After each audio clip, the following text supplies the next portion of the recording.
जय हिंद। यहाँ पर बायोलॉजी यानी कि जीव विज्ञान के हम 50 इम्पोर्टेंट क्वेश्चन लाए हैं, जो कि सभी परीक्षाओं के लिए बहुत ही इम्पोर्टेंट क्वेश्चन हैं। इनको रट लेना 50 क्वेश्चनों को। फर्स्ट क्वेश्चन है कि पुष्पों का अध्ययन कहलाता है ए एंथोलॉजी, बी एग्रिस्टोलॉजी, सी फिनोलॉजी, डी पॉलिनोलॉजी।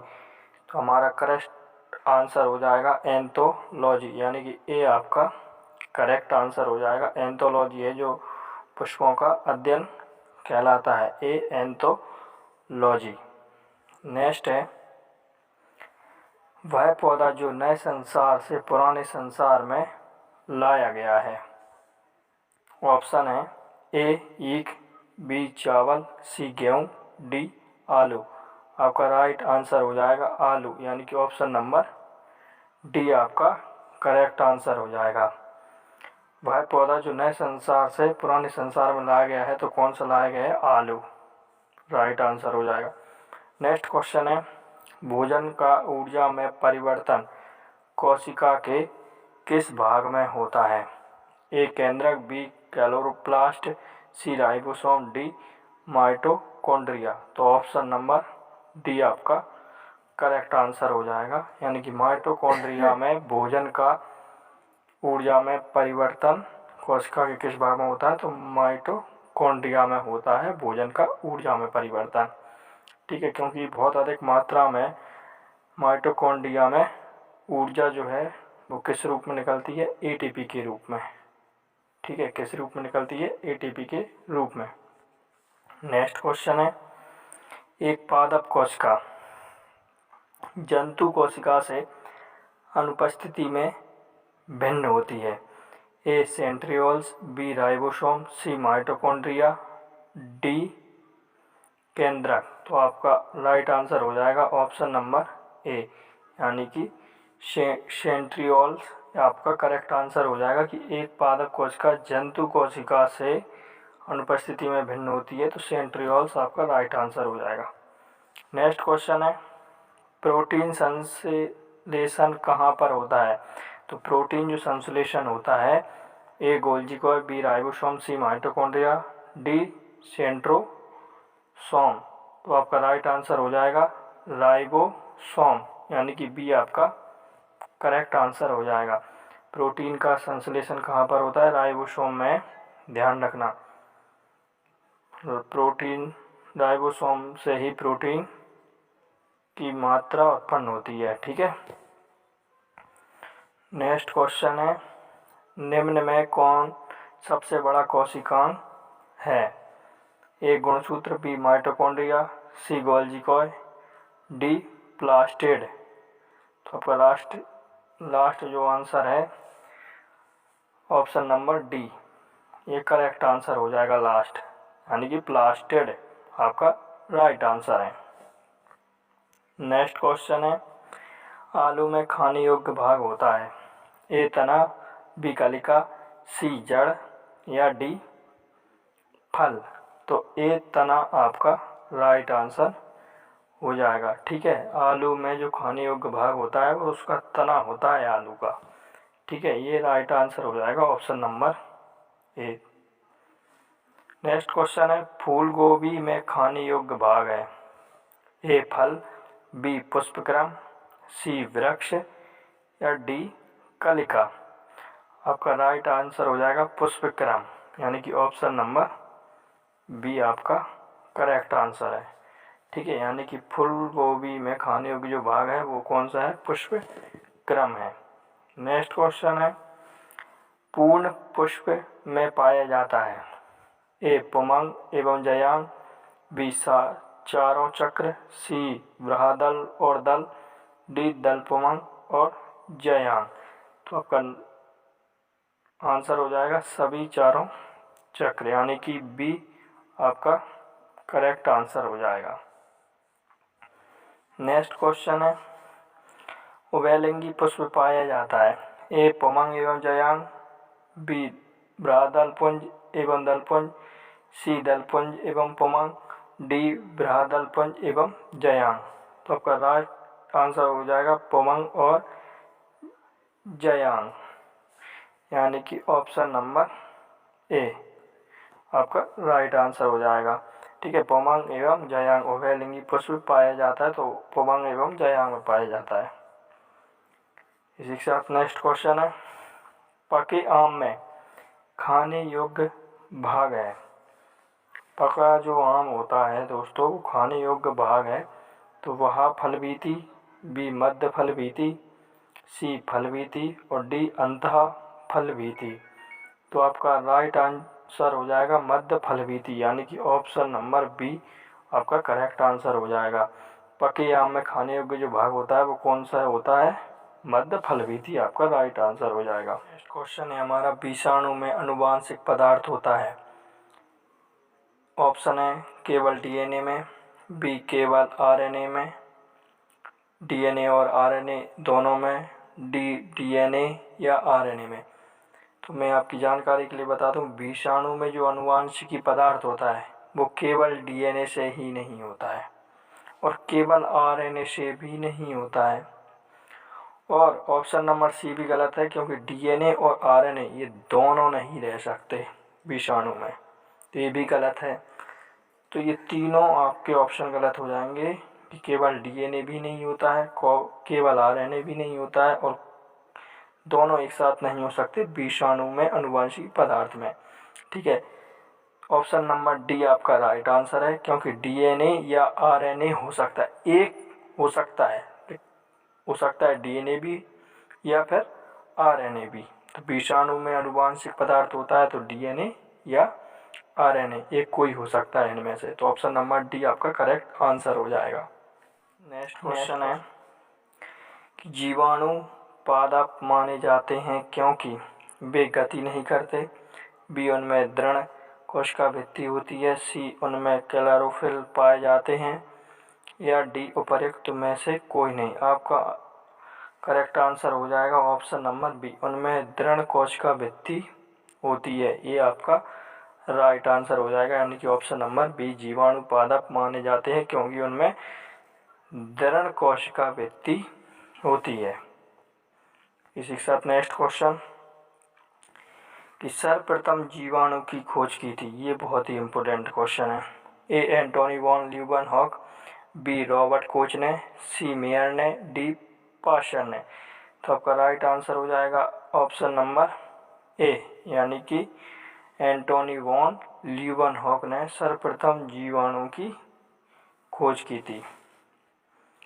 नेक्स्ट क्वेश्चन है, निम्न में कौन जीवाणु जनित रोग है, यानी कि जीवाणु से होने वाला रोग है। ए इन्फ्लुएंजा, बी ट्रेकोमा, सी क्षय रोग, डी चेचक। तो आपका राइट आंसर हो जाएगा 6, यानी कि सी आपका करेक्ट आंसर हो जाएगा। नेक्स्ट क्वेश्चन है, क्लोरोफिल निर्माण के लिए आवश्यक है। ए कॉपर और जिंक, बी कैल्शियम और लोहा, सी जिंक और बोरॉन, डी लोहा और मैग्नीशियम। तो आपका राइट आंसर हो जाएगा लोहा और मैग्नीशियम, यानी कि ऑप्शन नंबर डी आपका करेक्ट आंसर है। लोहा और मैग्नीशियम क्लोरोफिल निर्माण के लिए आवश्यक है, लोहा और मैग्नीशियम। नेक्स्ट क्वेश्चन है, प्रकाश संश्लेषण में ऊर्जा परिवर्तन का क्रम है, यानी प्रकाश संश्लेषण में ऊर्जा का जो क्रम रहता है वो विद्युत, फिर प्रकाश में और फिर रासायनिक में बदलती है ऊर्जा, या फिर बी प्रकाश में फिर रासायनिक में, ऑप्शन नंबर सी रासायनिक में फिर प्रकाश में और फिर यांत्रिक में, या डी यांत्रिक के बाद डायरेक्ट प्रकाश में। तो आपका राइट आंसर हो जाएगा प्रकाश से डायरेक्ट रासायनिक में बदल जाती है, यानी कि ऑप्शन नंबर बी आपका राइट आंसर है कि प्रकाश संश्लेषण में ऊर्जा परिवर्तन का क्रम क्या है कि प्रकाश से डायरेक्ट रासायनिक ऊर्जा में बदल जाती है। नेक्स्ट क्वेश्चन है, कोशिका में भोजन या ग्लूकोज का ऑक्सीकरण कहाँ होता है। ऑप्शन ए क्रोमोसोम्स में, या बी कोशिका द्रव में, सी केंद्रक में, या डी माइटोकॉन्ड्रिया में। तो आपका राइट आंसर हो जाएगा कोशिका द्रव में, यानी कि ऑप्शन नंबर बी आपका करेक्ट आंसर है कि कोशिका में भोजन या ग्लूकोज का ऑक्सीकरण कहाँ होता है? तो कोशिका द्रव में होता है। नेक्स्ट क्वेश्चन, निम्नलिखित में से किससे खसरा रोग होता है? ये बहुत ही इम्पोर्टेंट है कि खसरा रोग किससे होता है। तो ए जीवाणु, बी वायरस, सी प्रोटोजोआ, डी इनमें से को नहीं। आपका आंसर हो जाएगा वायरस, यानी कि ऑप्शन नंबर बी आपका राइट आंसर है कि निम्नलिखित में से खसरा रोग किससे होता है? तो वायरस से, यानी कि विषाणु से होता है। नेक्स्ट क्वेश्चन है, रात्रि के समय पेड़ पौधों के नीचे सोना नहीं चाहिए क्योंकि रात्रि के समय पेड़ पौधे केवल कार्बन डाइऑक्साइड मुक्त करते हैं, रात्रि के समय पेड़ पौधे केवल ऑक्सीजन मुक्त करते हैं, सी रात्रि के समय पेड़ों के नीचे गर्मी होती है, डी रात्रि के समय पत्तियां अधिक गिरती हैं। तो आपका करेक्ट आंसर है ऑप्शन नंबर ए, रात्रि के समय पेड़ पौधों में केवल और केवल कार्बन डाइऑक्साइड, यानी कि CO2, इसका रासायनिक सूत्र होता है CO2, ठीक है, कार्बन डाइऑक्साइड मुक्त करते हैं। बस यही कारण है कि रात्रि के समय पेड़ में के नीचे नहीं सोना चाहिए, क्योंकि वो ऑक्सीजन जो है लेते हैं, कार्बन डाइऑक्साइड होते हैं, ठीक है, मतलब कार्बन डाइऑक्साइड मुक्त करते हैं कौन? पेड़ पौधे।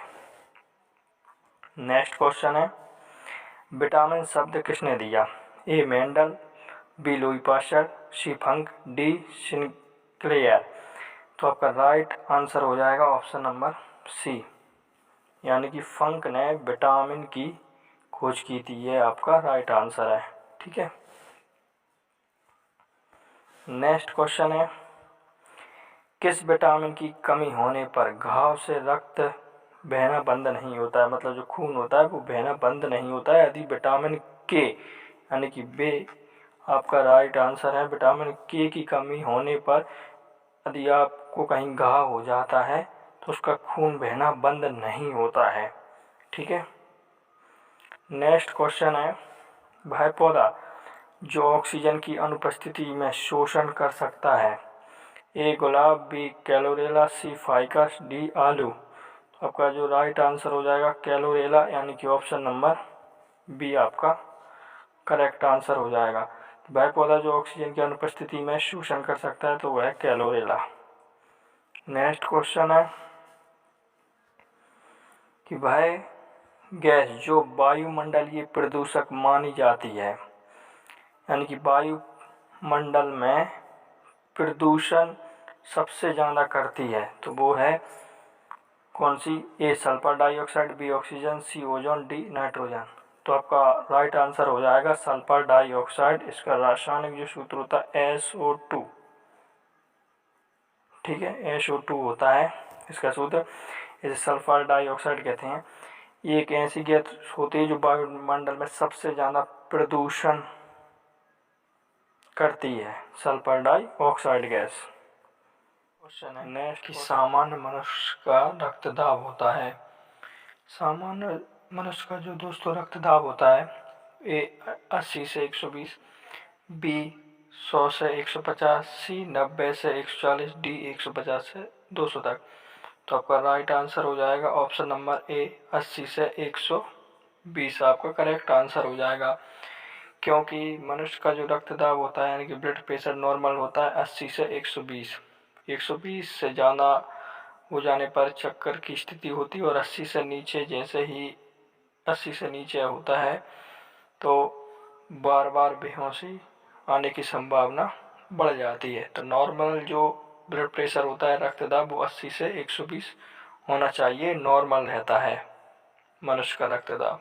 नेक्स्ट क्वेश्चन है कि शब्द एम्फीबिया का अर्थ होता है, यानी कि एम्फीबिया का अर्थ होता है कि ये वे जंतु जो पानी में रहते हैं, बी वे जंतु जो केवल ज़मीन पर रहते हैं, ऑप्शन नंबर सी वे जंतु जो पेड़ों पर रहते हैं, डी वे जंतु जो जल और थल दोनों पर रहते हैं। तो आपका करेक्ट आंसर हो जाएगा वे जंतु जो जल और थल दोनों में रहते हैं, यानी कि ऑप्शन नंबर डी आपका करेक्ट आंसर हो जाएगा।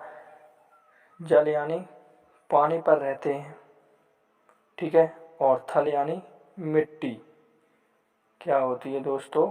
मिट्टी होती है। ठीक है, यानी कि वे जंतु जो जल और थल दोनों पर रहते हैं उसको एम्फीबियन वर्ग में रखा जाता है।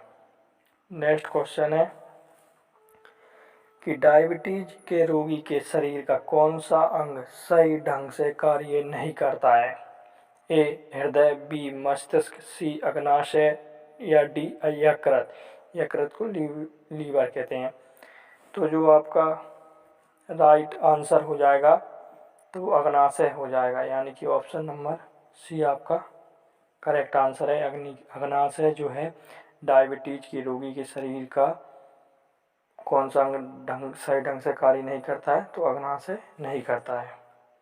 नेक्स्ट क्वेश्चन है मानव जाति का अध्ययन कहलाता है, यानी कि मानव जाति का जो अध्ययन कहलाता है, A anthropology, B primatology, C biology, D anthrology. आपका राइट आंसर हो जाएगा एंथ्रोपोलॉजी, यानी कि ऑप्शन नंबर ए आपका करेक्ट आंसर हो जाएगा। एंथ्रोपोलॉजी मानव जाति का अध्ययन कहलाता है।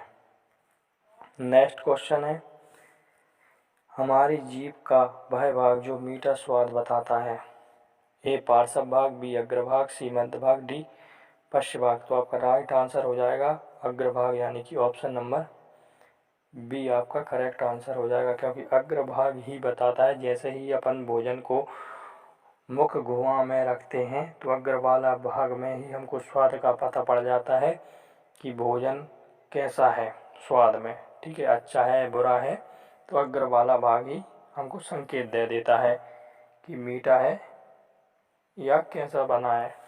ठीक है, नेक्स्ट क्वेश्चन है मधुमक्खी पालन कहलाता है, यानी कि मधुमक्खियों का अध्ययन किया जाता है। A apiculture, B pisciculture, C sleep culture, D sericulture.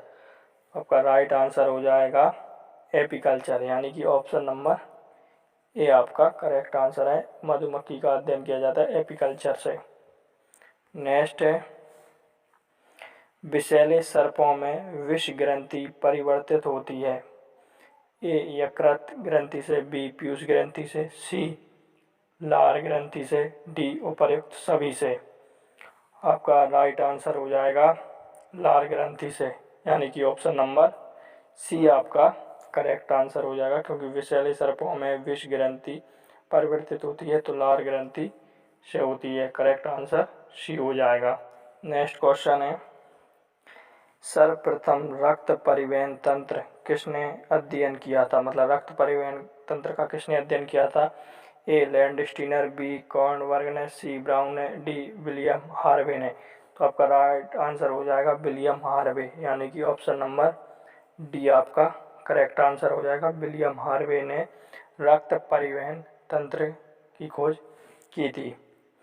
Next question है पारिस्थितिक तंत्र में ऊर्जा का अंतिम स्रोत होता है, ए सूर्य का प्रकाश, बी एटीपी, सी ग्लूकोज और डी एडीपी। तो आपका जो राइट आंसर है सूर्य का प्रकाश, यानी कि ऑप्शन नंबर ए आपका करेक्ट आंसर हो जाएगा कि पारिस्थितिक तंत्र में ऊर्जा का अंतिम स्रोत होता है तो सूर्य का प्रकाश होता है।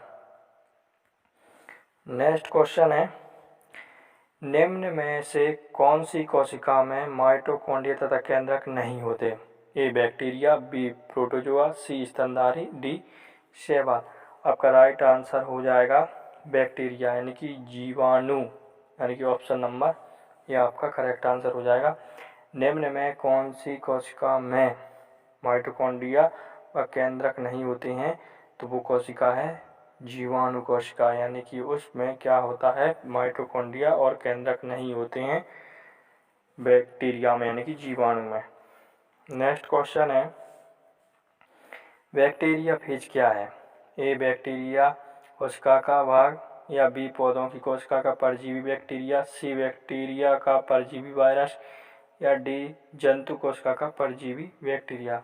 आपका राइट आंसर हो जाएगा बैक्टीरिया का परजीवी वायरस, यानी कि ऑप्शन नंबर सी आपका करेक्ट आंसर हो जाएगा। बैक्टीरिया का परजीवी वायरस आपका राइट आंसर हो जाएगा। बैक्टीरिया फेज क्या है? तो बैक्टीरिया का परजीवी वायरस है। नेक्स्ट है एंजाइम किसमें नहीं होते? ए शैवाल, बी वायरस, सी लाइकन, डी बैक्टीरिया। तो राइट आंसर हो जाएगा वायरस में, यानी कि विषाणु में एंजाइम नहीं होते हैं। ये आपका करेक्ट आंसर है कि एंजाइम किस में नहीं होते हैं, तो वायरस में नहीं होते हैं। नेक्स्ट क्वेश्चन है, मनुष्य में लिंग संलग्न लक्षणों की वंशागति मुख्यतः होती है? ए एक्स गुणसूत्र से, बी वाई गुणसूत्र से, सी ऑटोसोम से, डी कोई नहीं। तो आपका राइट आंसर हो जाएगा एक्स गुणसूत्र से होती है, यानी कि ए ऑप्शन आपका करेक्ट आंसर है कि मनुष्य में लिंग संलग्न लक्षणों की वंशागति मुख्यतः होती है, तो एक्स गुणसूत्र से होती है। ए आपका राइट आंसर हो जाएगा। नेक्स्ट क्वेश्चन है, मनुष्य में गुणसूत्रों की संख्या होती है? ए 23, बी 44, सी 42 और डी 46। आपका राइट आंसर हो जाएगा ऑप्शन नंबर डी, यानी कि 46 होती है। ये आपका करेक्ट आंसर हो जाएगा। मनुष्यों में गुणसूत्रों की जो संख्या होती है, यानी कि क्रोमोसोम भी इनको बोला जाता है गुणसूत्रों को, तो मनुष्यों में क्रोमोसोम की संख्या होती है कितनी? 46। ठीक है। अब 46 कैसे होती है, उसका कारण है कि 23 तो मिल जाते हैं जोड़े, किसके? मनुष्य में 23 जोड़े होते हैं, तो वो नर के मिल गए 23 जोड़े और मादा के भी मिल गए 23 जोड़े, तो कितने हो गए टोटल? 40। तो ये जोड़ों को क्या बना लेते हैं? गुणसूत्र, यानी कि इन्हीं को क्रोमोसोम कहते हैं। तो गुणसूत्रों की संख्या कैसे हो जाती है? इनकी टोटल 46 हो जाती है। पूछे कि मनुष्य में जोड़े कितनी हैं, तो आपका राइट आंसर हो जाता 23। मनुष्य में जो जोड़े होते हैं वो 23 होते हैं, लेकिन गुणसूत्रों की जो संख्या होती है वो 46 होती है। ये आपका राइट आंसर हो जाएगा। नेक्स्ट क्वेश्चन है कि लड़का पैदा होगा जब ए एक्स एक्स वाई वाई गुणसूत्र हों, बी वाई वाई गुणसूत्र हों, सी एक्स एक्स गुणसूत्र हों या डी एक्स वाई गुणसूत्र हों। तो आपका राइट आंसर हो जाएगा ऑप्शन नंबर डी, यानी कि एक्स वाई गुणसूत्र होने पर ही लड़का पैदा होता है। एक बात ध्यान रख लेना कि लड़का पैदा कब होगा? जब उसके गुणसूत्र एक्स वाला और वाई वाला गुणसूत्र आकर मिल जाते हैं, तो वह होने वाली संतान क्या होती है? लड़का होती है। ठीक है। नेक्स्ट क्वेश्चन है, जीन क्या होता है? ए यकृत का एक भाग, बी आरएनए का एक भाग, सी क्रोमोसोम का एक भाग, डीएनए का एक भाग। आपका राइट आंसर हो जाएगा डीएनए का एक भाग होता है, ध्यान रखना, यानी कि ऑप्शन नंबर डी आपका करेक्ट आंसर है। क्योंकि डीएनए किसकी, मतलब जीन किसकी इकाई है? डीएनए की। तो डीएनए की जो इकाई होती है वो क्या होती है? जीन ही इसकी इकाई है डीएनए की। ठीक है, यही राइट आंसर है। यदि पूछा जाए कि डीएनए की इकाई क्या है, तो जीन डीएनए की इकाई है। नेक्स्ट क्वेश्चन है, ग्लाइकोजन का संचय होता है? ए रुधिर में, बी अग्नाशय में, सी यकृत एवं पेशियों में, डी आमाशय में। तो आपका राइट आंसर हो जाएगा यकृत एवं पेशियों में। ठीक है, यानी कि ऑप्शन नंबर सी आपका करेक्ट आंसर हो जाएगा। ग्लाइकोजन का संचय होता है तो यकृत यानी कि लीवर एवं पेशियों में होता है। नेक्स्ट क्वेश्चन है, मोटापा किसकी अधिकता के कारण होता है? ये बहुत ही इम्पोर्टेंट क्वेश्चन है। ए शर्करा के कारण, बी वसा ऊतक के कारण, सी प्रोटीन के कारण या डी संयोजी ऊतक के कारण। तो आपका राइट आंसर हो जाएगा संयोजी ऊतक के कारण, यानी कि ऑप्शन नंबर डी आपका करेक्ट आंसर हो जाएगा। मोटापा किसकी अधिकता के कारण होता है? संयोजी ऊतक के कारण होता है। नेक्स्ट क्वेश्चन है, कौन सा विटामिन गर्म करने पर नष्ट हो जाता है? तो ऑप्शन है A vitamin A, vitamin B, vitamin C या विटामिन ई के कारण होता है। तो आपका राइट आंसर हो जाएगा विटामिन ई, यानी कि ऑप्शन नंबर डी आपका करेक्ट आंसर हो जाएगा। कौन सा विटामिन गर्म करने पर नष्ट होता है? तो विटामिन ई को जैसे ही आप गर्म करते हो तो वो नष्ट हो जाता है। नेक्स्ट क्वेश्चन है इसी के साथ, कि लार का टायलन किस माध्यम से सक्रिय होता है। ठीक है, यानी कि हमारे जो मुंह में पानी आता है उसी को लार कहते हैं। तो लार का टायलन किस माध्यम से सक्रिय होता है। ए अधिक क्षारीय के कारण, बी अधिक अम्लीय के कारण, सी हल्का क्षारीय के कारण, डी हल्का अम्लीय के कारण। तो राइट आंसर हो जाएगा हल्का अम्लीय के कारण, यानी कि ऑप्शन नंबर डी आपका करेक्ट आंसर हो जाएगा, हल्का अम्लीय के कारण। नेक्स्ट क्वेश्चन है, कशेरुक जंतु के शरीर का सर्वाधिक कठोर भाग होता है। ए केराटिन, बी हड्डी, सी एनिमल, डी एमिनो अम्ल। तो आपका राइट आंसर हो जाएगा ऑप्शन नंबर सी, यानी कि एनिमल जो है कशेरुक जंतु के शरीर का सर्वाधिक कठोर भाग होता है, एनिमल।